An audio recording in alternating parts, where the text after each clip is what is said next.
Fala galera, aqui é o Paulo Aragão falando, sejam todos bem-vindos ao Giro Bitcoin, esse podcast diário que vai te informar no menor tempo possível sobre as últimas notícias que agitaram o mercado cripto mundial. E para começar o episódio de hoje, a gente naturalmente precisa falar um pouco do preço das criptomoedas. Nesse momento, cada unidade do Bitcoin está na casa dos $69.700, com uma desvalorização nas últimas 24 horas de aproximadamente 1,5%. É uma pequena correção após a alta expressiva que a gente teve ao longo dos últimos 3, 4 dias, que resultou inclusive no Bitcoin ultrapassando a marca dos $71 mil.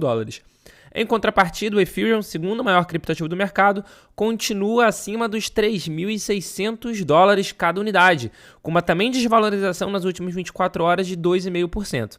De qualquer forma, o Ethereum, por exemplo, está com uma valorização superior a 23% nos últimos 7 dias.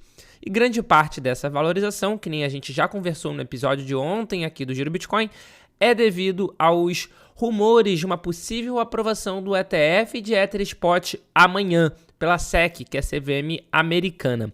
Falando em ETFs, os ETFs de Bitcoin Spot, no dia de ontem, dia 21 de maio, tiveram uma fortíssima entrada de aproximadamente 4.400 Bitcoins, com o ETF da BlackRock liderando, tendo uma entrada só no da BlackRock cerca de 4.000 Bitcoins. Inclusive, com isso, a diferença entre a Grayscale e a BlackRock está abaixo de 8.000 Bitcoins.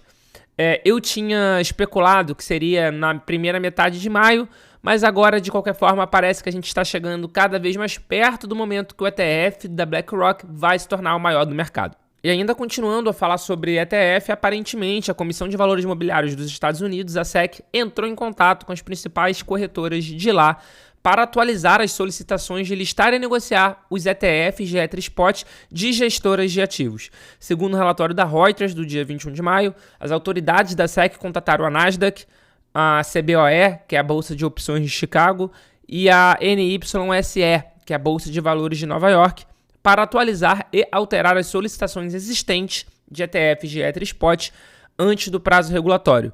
No dia 23 de maio, ou seja, amanhã, a comissão deve decidir se aprova ou nega o ETF do Ether Spot da VanEck, após adiar o processo por 240 dias. Solicitar que as exchanges, que as corretoras dos Estados Unidos, façam tais mudanças pode ser um sinal de aprovação regulatória. No último dia 20 de maio, os dois analistas sêniores da ETF da Bloomberg aumentaram as suas chances, aumentaram o percentual que eles acreditam de uma possível aprovação de um ETF de Ether Spot. Eles acreditavam que era 25% anteriormente, ou seja, possível não provável. Mas no dia 20 de maio, eles subiram esse percentual para 75%. E segundo eles subiram depois de ouvirem rumores de que os candidatos deveriam esperar acelerar os seus registros 19B4. As exchanges devem apresentar as declarações 19B4 e os registros S1 junto à SEC antes que qualquer ETF de Ether Spot possa ser efetivamente listado. Se a SEC aprovar a solicitação da VanEck, isso poderá levar as aprovações para os outros ETFs de Ether Spot que também já foram solicitados pela ARK21 Share, pela BlackRock, pela Fidelity, pela Hashdex e pela Invesco Galaxy. A Fidelity, vale ressaltar, já alterou seu pedido de S1 para incluir que o Ether vinculado ao veículo de investimento não serão colocados em stake, sugerindo que tal requisito possa ser necessário para aprovação. A Fidelity fez isso e outras já começaram a fazer a mesma mudança, como por exemplo a própria VanEck. Então, se antes a gente estava pessimista em relação a uma possível aprovação, agora parece que as coisas mudaram. E ainda continuando falando dos Estados Unidos e de SEC, a Uniswap Labs, que é a desenvolvedora da exchange descentralizada da DEX, que leva o mesmo nome, respondeu à SEC. Vale ressaltar que a SEC já tinha feito um aviso de Wells para a Uniswap, sugerindo uma possível ação de fiscalização. Em uma postagem do blog da Uniswap no dia 21 de maio, foi afirmado que a SEC havia apresentado argumentos legais fracos ao emitir um aviso de Wells para a exchange e prometeu estar pronta para lutar o assunto nos tribunais se necessário. A empresa disse que seus advogados representaram com sucesso empresas incluindo a Grayscale e Ripple contra o regulador financeiro. O diretor jurídico, Marvin Amory, afirmou que o caso da SEC era fraco e errado ao tratar todos os tokens como os valores imobiliários, como securities, sob sua jurisdição.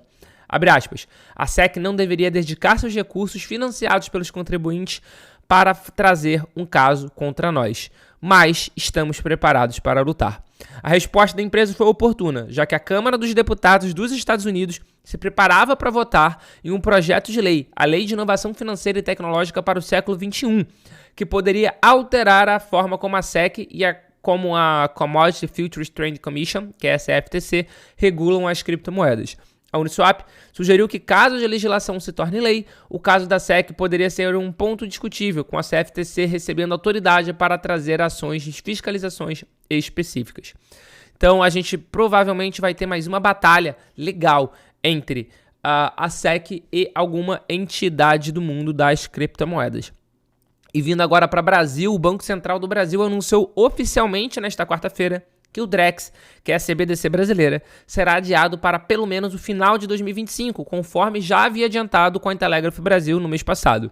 Segundo anunciou a autarquia, os testes com soluções de privacidade não foram efetivos, sendo que as soluções apresentadas precisam de melhorias que serão feitas pelas empresas e, portanto, uma nova fase de testes foi anunciada.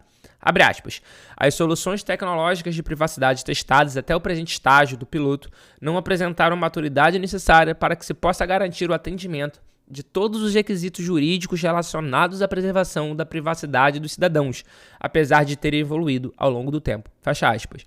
Ou seja, CBDC brasileiro, real digital, não vai começar o teste em 2024. Meta agora é o final de 2025 e muita gente torce para que ele nem consiga ser colocado em prática. Esse foi o Giro Bitcoin de hoje. Muito obrigado pela sua companhia e a gente já tem um encontro marcado aqui no episódio de amanhã. Valeu!